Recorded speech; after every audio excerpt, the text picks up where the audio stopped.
We're delighted to have you with us. Wherever it is you're listening from, welcome.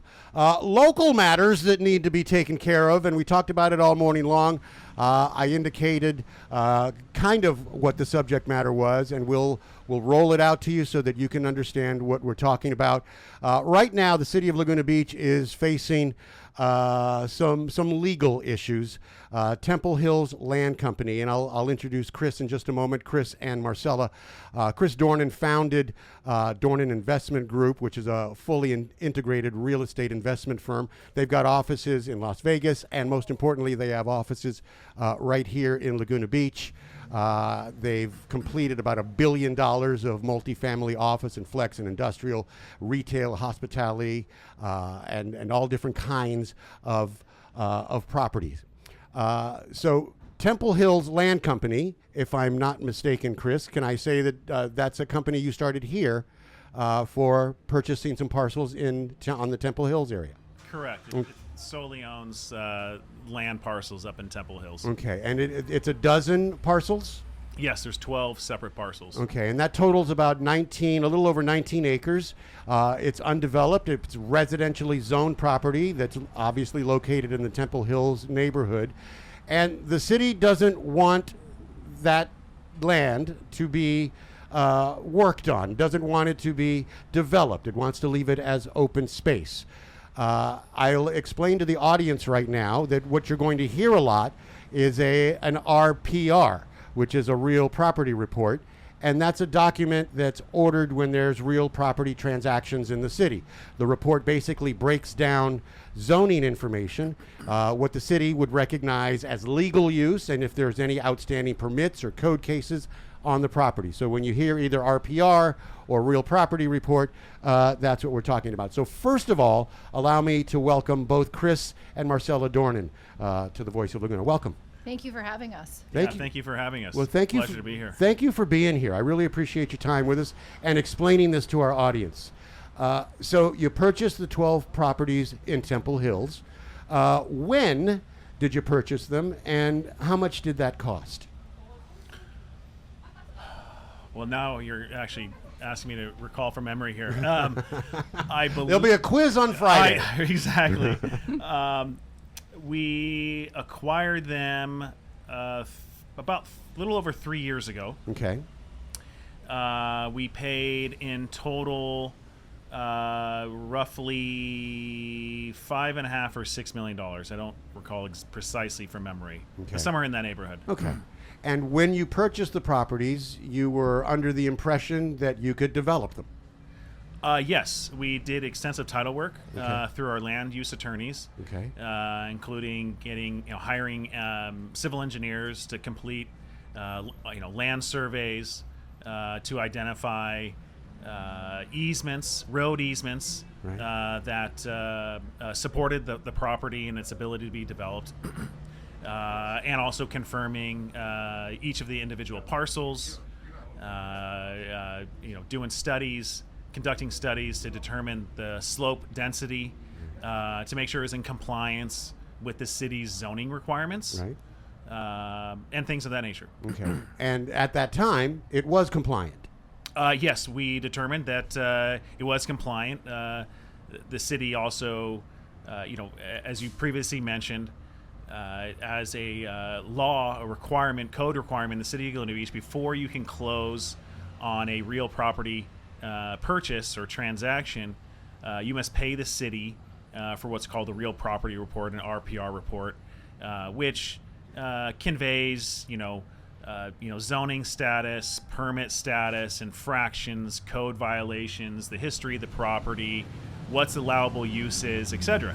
And the very first thing it says is whether or not it's a buildable, legal building site, Right. which all 12 of the parcels affirmatively stated were legal building sites when we purchased the property. Okay. Otherwise, and I'm just guessing here, you wouldn't have spent that money had you known you couldn't build on those parcels. Correct. Okay. Yes. So it was the main intention of purchasing the land, and our research indicated that these properties were master planned Right. for development in the late 1800s. Right. Okay, so in the late 1800s, they knew back then that was to be developed at some point. Correct. Okay, by the right person that comes in to develop. The first thing that a planning tech does, and this is a staff move at the city. The first thing a planning tech does is look up the property on what's called a GIS, and the GIS is geospatial data. It's really mapping software. And then they pull the property on the permitting system called EnerGov, and then their database, which is called OnBase. They enter that information into something called OnBase. So you went forward with all of these studies with the purchase, knowing that you were okay because they had already done all that. Correct. Yeah, we in addition, we got title insurance from Fidelity National Title, which is one of the largest title insure companies in the world.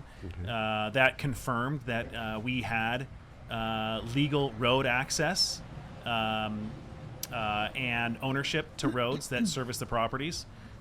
So between that, our land use attorney research, title, and then also the city's confirmation via their RPR reports, we felt highly confident that the property was legally buildable. Okay. And the water district is involved in this, and the water district built a gate across one of the roads and also granted a license for a private owner to build a fence over a road. Was that in place when you purchased the parcels?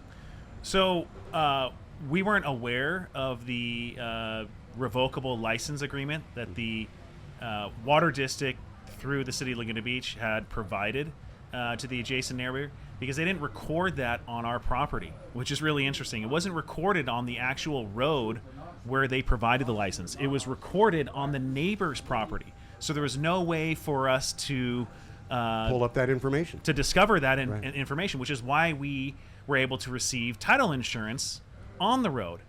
And so the gate existed, but the water district, after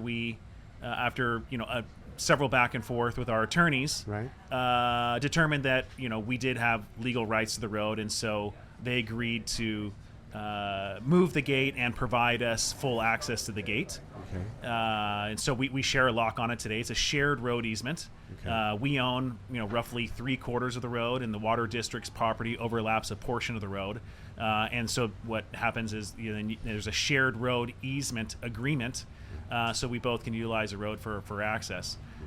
It wasn't until after we closed on the property, and we sent a letter to the neighbor, requesting that they move their fence, that we determined that we discovered that there was this license agreement that the water district had granted them through approval by the city council.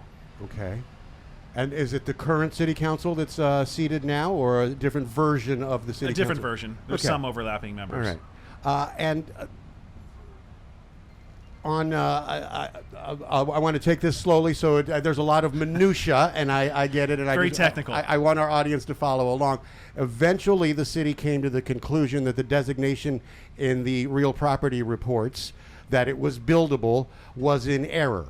I want to circle back to that, but when they told you, okay, now you can't build on that, do you remember approximately the date? It was a couple months after we purchased the property. Okay. And we approached the city, and to give them indications of what we were looking to do on the property. Right.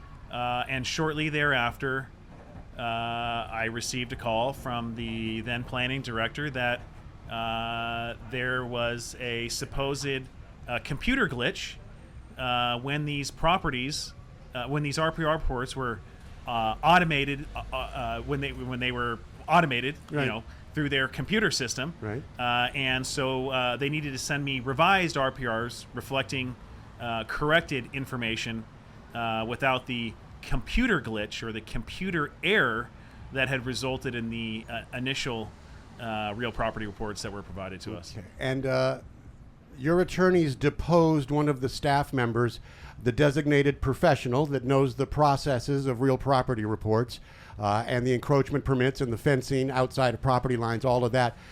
Your attorney deposed her, where she said even after that they still came up on the computers as buildable.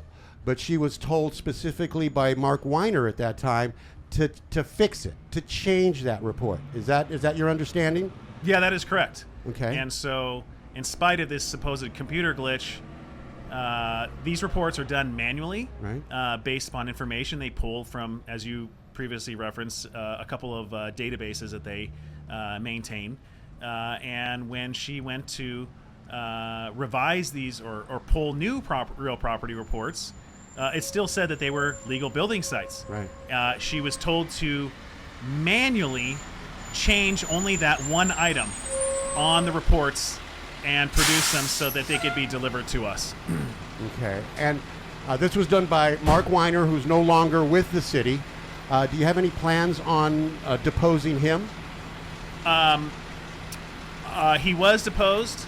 And I don't recall the exact justification, but it was consistent with the theme of there was a computer glitch.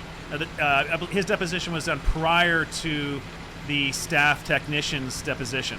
Okay. So prior to our full knowledge of exactly, prior to her testimony as to how these reports were produced. Okay, so in his deposition, he comes out a little shinier, looking a little better, not having given those instructions. Yeah, and consistently saying there was a computer error. Okay. And have you been in contact with or met with any current city council members or city officials as to the timing of that? As to the timing of what? Of Mark Weiner's fix it and the time where the computer glitch happened. Have we had conversations with any city council members about this occurrence? Yeah. Yes, but they haven't provided any comment or response to it. Okay. On April 14th of 2023, Hallie Jones, who was the president and CEO of or executive director, of the Laguna Canyon Foundation, sent a letter to that council at that time. And I'll read it right now. I had a few conversations with several of you about the recent purchase of the Juarez parcels in Rimrock Canyon by the Dornan Investment Group and his plans to develop that property. Would it be possible for this group to sit down together and discuss the history of the parcels, the restrictions, and the potential ways the land can be preserved? Was it shortly after that you received the computer glitch information? I think it was around the same time period. Okay. I had to look back exactly on the dates on that. So I don't recall exactly, but I believe a lot of that overlapped. Okay. And as we stand here today, if you were advising the city, let's do a dream scenario if we could. If you were advising the city, what would you tell them to avoid litigation? Because it appears that there's going to be litigation here. What would you tell them to avoid litigation, or is that ship already sailed? Well, that ship's already sailed. Right. Depositions have completed, discovery's been completed. We've had mandatory mediation, and we're going to trial. So trial was scheduled for next month. The judge's calendar got backed up with some trials that ran long, and so it's getting pushed back. And so we haven't gotten a date yet, but it should be happening within the next several months. We should be going to trial. Okay. And at this point, you're not expecting them to reach back out to you for any reason, right? No, the only communication we've received from the city is that they request that we dismiss our lawsuit and continue to pursue our development application in good faith. Okay. And how is that possible? I mean, it's not possible. Right. They've blocked all our road accesses. They've done what's called an inverse condemnation illegally. What is that? Please explain that for the audience. It's effectively like eminent domain, except it's inverse, where they've taken the action without just compensation, and so they've blocked our access to our property illegally, Right. In an effort to make it unbuildable. Okay. And can I ask how much you're seeking in the lawsuit? 149.6 million. Okay. And have they come up with an assessment of any kind? No, they have not, which Okay. is a major flaw Okay. in their legal strategy. Okay. So that if in fact the judge or the jury decides in favor of you, then that number that the city has to pay is $150 million. By virtue of law, if the city is found to be guilty from the liability, from the damages, Right. then our valuation is a sole benchmark determine just compensation for the inverse condemnation award. Okay. And this isn't the first time that you've head-butted or had to run up head-to-head against the city. There was a property on Pearl Street, your personal house, that there was a problem with as well, and that ended up in the city having to pay out $2.5 million. Explain that to us, please, and what happened there, the specifics, if you will. Somewhat similar. It's consistent with the city's strategy of, using, abusing their discretion, violating state laws, to bully property owners into their desires and preventing them from developing their properties. Okay. So we had a property over on Pearl Street that we were proposing a modest expansion, adding a second unit and a second story to the back of the property. Okay. It was a R2 lot, so residential 2-unit property. And the city arbitrarily put a height limitation on the back of the property that effectively eliminated our ability to add a second unit to the property, which the court determined was a violation of the state laws when it was abuse of their discretion. And we were set for trial solely to determine the amount of money the city was going to have to pay us as a result of their actions. And just prior to that trial, the city offered to settle it, and we agreed to it. Okay. And so, they paid out $2.5 million, Chris, plus they had all their legal costs on top of that, Right. which was completely unnecessary. But I think it's important for you to talk to how we offered to walk away for nothing. Yeah, so that's a critical element. Okay. Which this is. You were willing to just walk away and just fix the problems that you have in the process? It goes further than that. Okay, please explain. We made a proposal to the city several years earlier to going to trial and having this vindicated by the courts, that the city simply revise their municipal code so it's consistent with the state laws. So revise their illegal code to be consistent with state laws. And we said we'd be willing to drop the lawsuit. And the city rejected that proposal.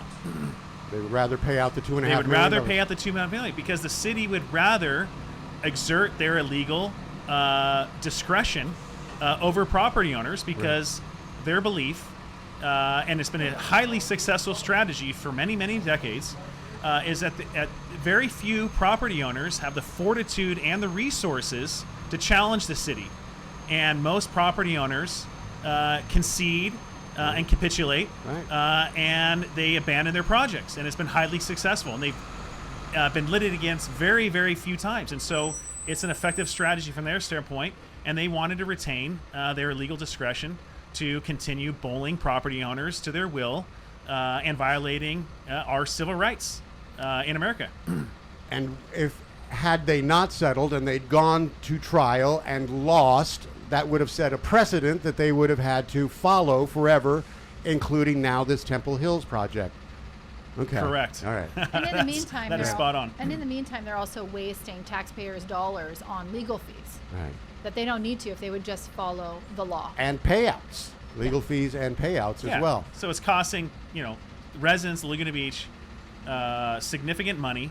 Right. It's wasting time and resources, and it's violating property rights. Like, listen, I'm all I'm not here saying that we want to build sky rises throughout Laguna Beach. Right. I'm all for a charming, artistic beach community that's consistent with the history and the culture of this town. And in spite of the opposition that's painted us quite differently, just look at the projects that we proposed and completed in Laguna Beach. We completed a historical renovation reposition of a Coast Liquor building over on Mountain Street. Right.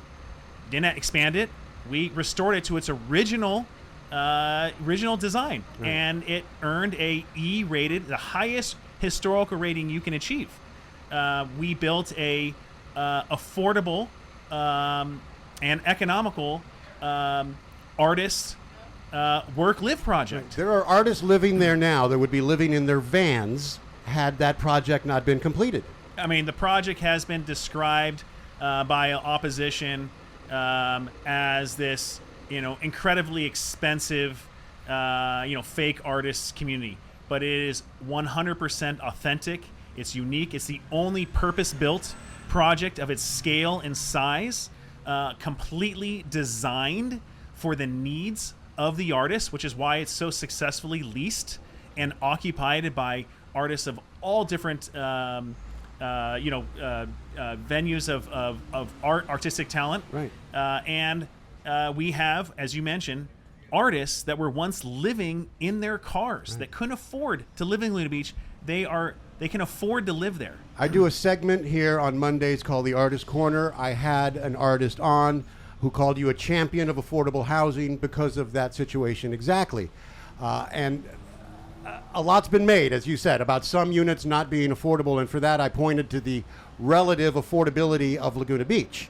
And part of the whatever the more expensive units might be, I'm imagining you faced lawsuits over that as well, and that you had to cover your losses in the lawsuits, in the being sued, in the having to get attorneys and then constantly fight it. Am I wrong there? Yeah, we... The lawsuits are ongoing. Yeah, they're still ongoing, really? Marcella, Yes. they're continuing to this day. We actually had a very favorable decision earlier this week in the courts. Okay. But yes, we've incurred several millions of dollars, fighting NIMBY opposition. Right. And I'll say NIMBY because they all believe these projects need to be in Laguna, but they just don't want them in their backyard. Right. And so, of all places, the Canyon, which is zoned for industrial uses, Right. which is fraught with a lot of auto repair shops and that artists working and living in their units is the wrong place for Laguna Beach Canyon. So if I can circle back to the Temple Hills parcels right now, where does this end? And when it does, what do you do?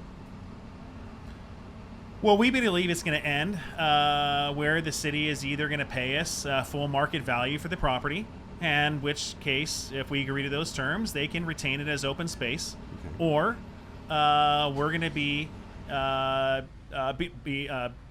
allowed per the courts to be able to develop it, and we will also be awarded a massively large damages award against the city of Laguna Beach, probably the largest by 5 to 10-fold ever in the history of Laguna Beach. Okay. It's one of those two options, and if it's the first, I don't think the city has $149.6 million laying around. Right. And if it's the second, the law states that they have two options. They can either pay us the value of the land of $149.6 million, or they have to pay us statutory interest for the period of time they've committed the taking action, the illegal blocking action, which is a little over 3.5 years. Okay. At federal statutory interest is 9% Okay. times the value of the land. So 9% times 149.6 million times 3.5 years equals roughly about $50 million, plus all of our attorney fees and costs. And then they would have to undo all of their bad acts and undo their blocking of our roads, so that we can build the property. And issue an apology of some kind. We'll never get an apology I from the highly city. doubt that. Okay. The city's Ever. not They accustomed don't- to doing those. Yeah. And I know that with the with the Pearl Street property, you were willing to walk away if they just took care of the procedure, the process that was screwed up. If you were to be able to fix it, to fix what they do wrong, what is it? Where does that start? What do they do wrong? There's so many things. Where do you start? Well, my dad always said to me, when the pain is great enough, behavior will change. We've tried for a long time to work the system in Laguna Beach. Right. Several politicians, like Peter Blake, have tried to fix the system here. Peter Blake actually warned them that we would sue and we would win. Okay. And unfortunately, it's 2 steps forward and 3 steps back. Right. And so all the progress that might have been made over the past several years, I think, has all been reversed. And I think until there's a serious change on the council, Marcella will talk about something which we think term limits is an important factor. Okay. And that the city is more aware of the community is more aware of the actions our leaders are taking that are creating this liability and the violations that they're occurring. I just have a hard time seeing them change. And so absent any significant monetary damage, I firmly believe that is the only way behavior will change. Okay. At this point, we've tried for way too long to work within the system. And did your dad was a strict guy. My parents were the same way. A little arm twisting never hurt. Marcella, talk to us about term limits and the importance. Well, I think they're very important because there are people in power that have been there for way too long, and I think that the actions that they take are more about their reelection versus what the people need, and they're really only representing a very small group of Laguna Beach. And I think until there's term limits, I don't think that's going to change because the power is remaining the same, term after term after term. Right. There has been some new council members that have come in that I think are doing a great job. Okay. But I also think the mayor should be an elected position. I don't think it should be, a city council member handing that title around like a name tag. Right. I do think it should be an elected position, someone who also can oversee what's going on in Laguna Beach. A paid elected position separate from a council or board, yes, as it would be at that point, I guess, right? I think anything would be better than what's happening now. Right. Design review. Talk to us about that. Well, the design review process is something where the goalposts are constantly moved for the applicant. Right. The code is incredibly vague. The city maintains too much discretion, which is in violation of state laws. Right. You need clear codes. It's not fair to applicants. They shouldn't have to spend the amount of money they have to spend and the time they have to spend to present projects that are 100% within the code, only to be told, oh, my personal opinion is your kid's going to grow up. You don't need a nursery. Right. We were told that. I like square windows, not round windows. Right. If you don't like it, move to a different city. After years, it takes typically years to get the smallest of projects approved in the city of Laguna Beach. It's not a streamlined process. It sucks up way too many resources of the staff. The staff works incredibly hard, and majority of the time, they when they make recommendations, it's based upon code. And then they get to either design review or planning commission, or it gets appealed to city council. They don't follow staff recommendations. And they don't follow the staff's recommendations, and they go back based upon some discretion that is outside the code, which is not fair to an applicant. An applicant cannot base and how much money they're going to spend in designing a project based upon what is the personal opinion of one of those council members or design review board members. You mentioned earlier, term limits, and much like there was a petition going around for term limits that we all saw this past summer, could you see yourselves, and I know you're not political, but could you see yourselves either funding or being part of a group of citizens, part of a group of locals that looks to change those codes? We have in the past. Okay. So we have supported different PACs and their fight to effectuate positive change. Right. Village Laguna is exceptionally strong in their base in demonizing anybody that opposes them, Right. and galvanizing their base, who's very vocal. I think by and large it's a minority, as Marcella mentioned earlier. It's a minority group of Laguna Beach, Right. but they command the majority of control in Laguna vis-a-vis their social online bullying and spreading of misrepresentation of the truth, right. misrepresentations, and misinformation, and their funding of different candidates for each of those positions, so they can influence those decisions and influence their agenda. Right. It's a strong political action committee that we have in town that, as we were speaking about beforehand, they were backwards on the issue of that liquor store property over on Coast Highway that we were talking about, all over a color red, which I found just laughable, really. I did. Am I missing anything else that you wanted to cover today? Anything in particular? Did I leave anything out?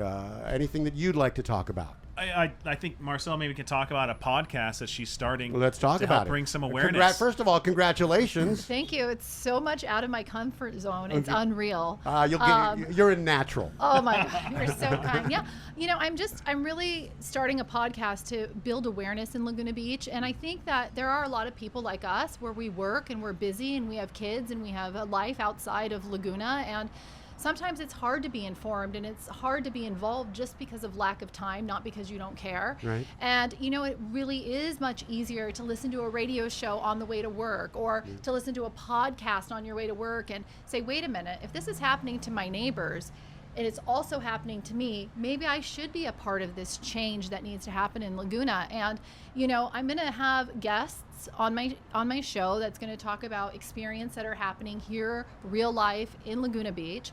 We're also going to bring receipts for our current issues that we've been experiencing, because at the end of the day, there's so much misinformation that people want to believe their own story if Right. it benefits them. Right. But if there's receipts and there's documents that, take people time to find out where these documents exist, if we provide them, it's black and white. There's no disputing it. I'll point to you directly, because in setting this up, you sent me every document that I needed. You sent me the legal briefs, you sent me the depositions, you sent me everything, so that I knew first of all, I knew what I was talking about, but I believed that I knew what I was talking about. But yeah, bringing receipts is so important. Yeah, and we just want to get the information out there, because I believe to pull up the legal documents, it actually costs money for people to go and dig up legal documents. It's not free on the internet. Yeah, it's not easily accessible. So why not make it easily accessible for people?